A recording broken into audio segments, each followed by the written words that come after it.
Bagian kedua Quran Surat Ali Imran ayat 105. Tafsir ayat 105. Dan bagi mereka itulah siksaan yang besar. Sebagaimana bunyi ayat terdahulu, dan bagi mereka itulah kemenangan.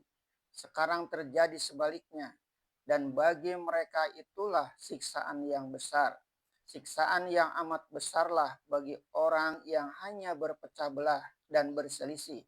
Siksaan dunia akhirat ini sudah dapat dibuktikan sendiri oleh masing-masing pribadi kita kalau kita bermusuh dan berselisih dengan orang. Sungguh-sungguh pecah belah dan selisih menjadi siksaan batin. Pikiran orang yang tengah berselisih dan bermusuh dengan orang lain tidaklah tentram.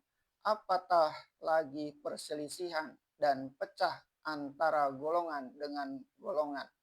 Padahal terjadi dari satu agama dan satu pegangan, berpecah belah dan berselisih karena perlainan paham. Oleh karena perpecah belah dan perselisihan, kerap kali satu pihak memilih berbagai sikap untuk menjatuhkan yang lain.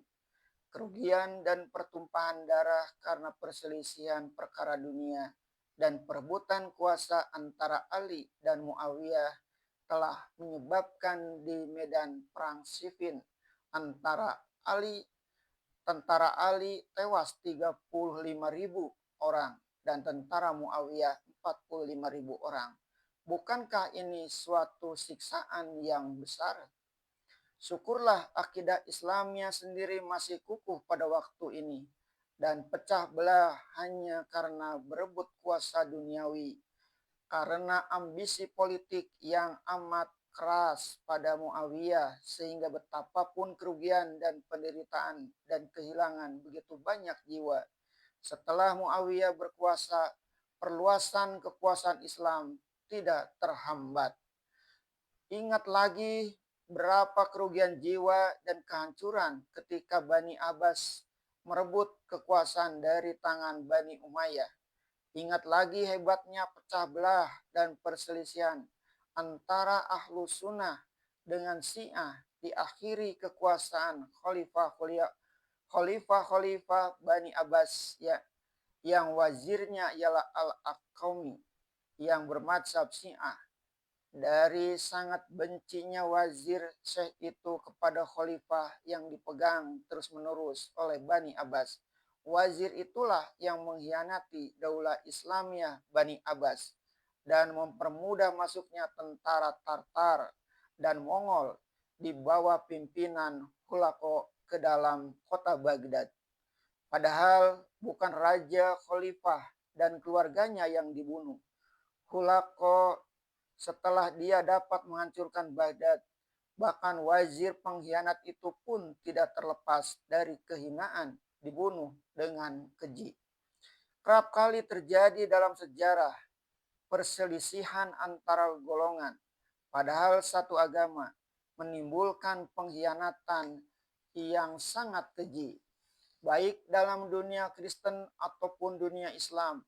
Orang Kristen Romawi di Konstantinopel yang terpecah menjadi dua, yang pro Kaisar Bizantium dan yang pro Paus di Roma, menyebabkan yang pro Bizantium membukakan pintu kedatangan tentara Turki Osmani daripada negerinya dikuasai oleh Paus. Di negeri kita Indonesia ini pun kerap kali kejadian ada pecah belah dan perselisihan karena masalah furuk, masalah khilafiyah, sehingga menimbulkan permusuhan yang mendalam sekali. Sehingga satu waktu ada dari golongan Islam yang mau bekerja sama dengan golongan komunis karena sangat bencinya kepada golongan sesama agamanya. Dia sangat benci kepada golongannya seagama itu dan komunis pun benci pula kepada golongan yang dibencinya itu. Maka puaslah hatinya bertemu dengan golongan komunis itu. Sebab mereka berdua dikumpulkan oleh persamaan perasaan, yaitu kebencian. Maka adalah seorang yang terhitung ulama merasa puas hati berangkul-rangkulan dengan komunis, sehingga anak kandungnya sendiri pun mendekam dalam penjara ketika gagal maksud komunis mengadakan perebutan kekuasaan.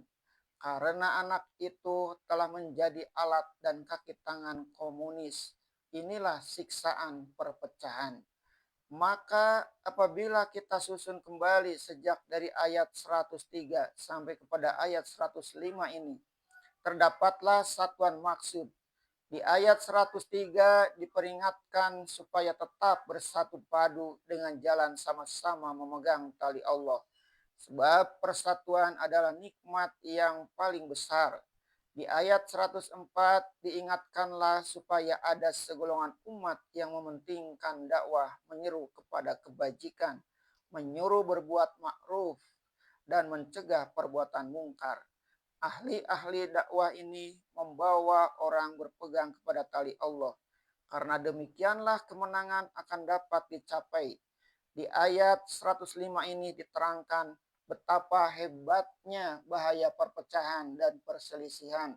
Perpecahan dan perselisihan itu kian lama kian menjalar dan membakar segala berkat dan rahmat Allah, berganti menjadi bala bencana kalau dalam umat itu sudah berkurang amar ma'ruf nahi mungkar.